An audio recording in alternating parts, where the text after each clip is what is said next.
Josh O'Connor might have an Emmy for his portrayal of a young Prince Charles on The Crown, but his acting beginnings were humble, playing Scarecrow in a primary school production of The Wizard of Oz.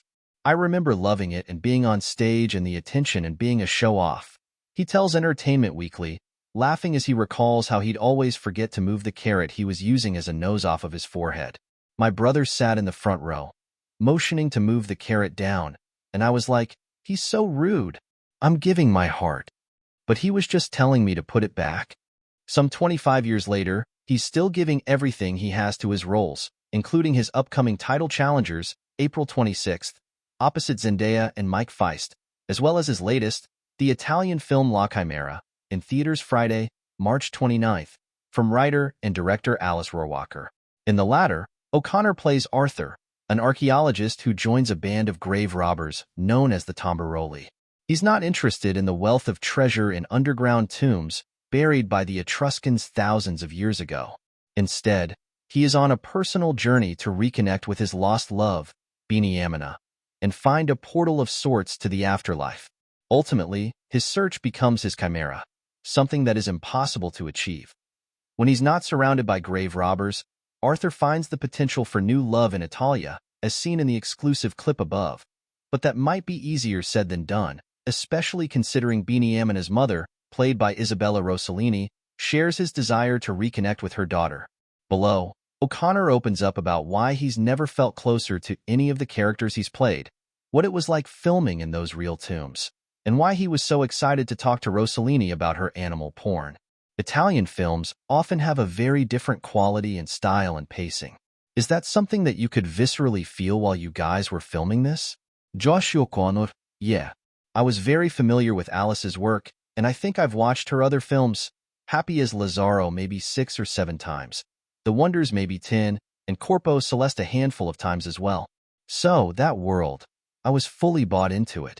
Plus, before we started filming, I spent a long time out there with her and being in that world. When you make a film with Alice, it's like joining the circus. First of all, most of her cast are non-professional actors who live in her village. So her local plumber plays one of my friends, or the electrician or the car salesman or the gravedigger. They're all in the movie, and so you get to know them in the small villages. The first week I was there, I met this guy who's in Lazaro.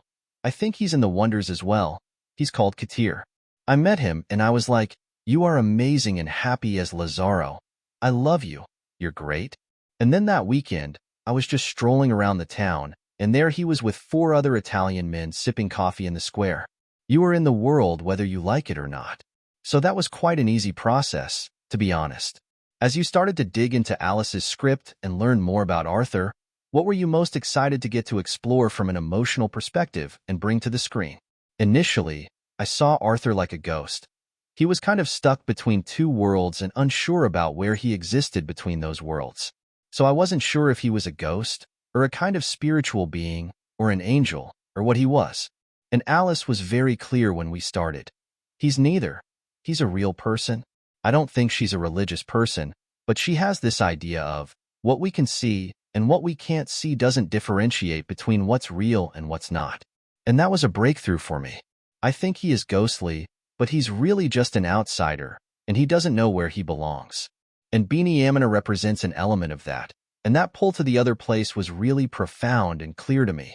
It coincided with a time in my life when I felt a sense of not belonging or feeling a little bit like I didn't know where my space was in the world. And so that kind of combined really nicely. Arthur, of all the characters I've ever played, is bizarrely, even though I'm speaking in a foreign language and he sort of doesn't look like me because I lost a load of weight, but I feel most closely tied to Arthur than any other character. So that was really helpful as well. I didn't feel like it was a huge stretch. I felt I really understood him. When you say you were similarly at a place in your own life where you were trying to figure out where you belong, do you mean where you wanted to live, or where you generally fit in personally, professionally, or both? I think it was all of those things. Fundamentally, it was spiritual. I felt spiritually lost, but it was a combination of things. At the time I was living in New York. I'm a country bumpkin who likes gardening, and that wasn't really the best match. But we'd just come out of the pandemic, and The Crown had come out, and there'd been this big hoo-ha around The Crown, but I hadn't really been outdoors to see what that was like and what the impact of that was. And suddenly, there I was walking down the street, and people were stopping me, and I hadn't experienced that before to that level, that degree. So there was a kind of real shape-shifting going on and a real element of trying to understand where I sat in the world. I also think that's just a very human thing. I think everyone feels that to certain degrees in their lives at all times. When I start any character, I'll have a scrapbook of drawings or photographs or little bits of material that I stick in to build up a life for this character. And it'll often have bits of poetry or music that I like that help me build someone up. Wild Geese by Mary Oliver was one poem that really helped. There's a line which is something to the effect of, "We are all citizens of the world." And I found that really comforting for me, but also for Arthur. He feels that he is a citizen of this world, but he's also a citizen of the other world, and Beniamina, his soul partner, is there. The big thing with the Etruscans, which I always really liked, is that they spent more time building graves for their dead than they did homes for the living because they believed that when you die, and that's why all these treasures were buried with the dead. They didn't hand down treasures. The treasures go with their souls to the afterlife, so that was something that I felt really strongly as well. Were these graves you talk about created specifically for filming, or were you given permission to film in actual graves? They certainly seem a bit claustrophobic. They were claustrophobic, and most of them were real tombs. The tombaroli, the grave robbers, they do exist still, but they were prevalent in the 80s. And so, dotted around Italy, there are these empty tombs that have been dug up and left behind, and particularly where we were filming around Bolsena and Tarquinia. They're everywhere. You go for a country walk, and you'll find them all over the place, so they're easy to find. On the odd occasion, we'd have to build out a set, a little bit because you can't fit 6 actors and a camera in there. But no, most of them are there, and they are incredibly ornate and beautiful. You feel privileged to be in them, privileged and kind of out of place, like, we shouldn't be there. You mentioned many of the actors are people who are just from Alice's village, but Isabella Rossellini is not one of those people, of course. I mean, what a legend. Were you trying to calm your nerves the first day with her? Or is she one of those people who's good about putting people at ease? She's amazing. I mean, I did feel that, I think, particularly for me, because her father, Roberto Rossellini, was a god for me, and I sort of worshipped him. But I think you are absolutely right. She's very good at making you feel completely fine. But I also think that there's, particularly when you are in a film, when you're in that environment and with Alice's environment, it's very easy to forget about status or anything like that. It's probably the least status-driven film I've ever been on.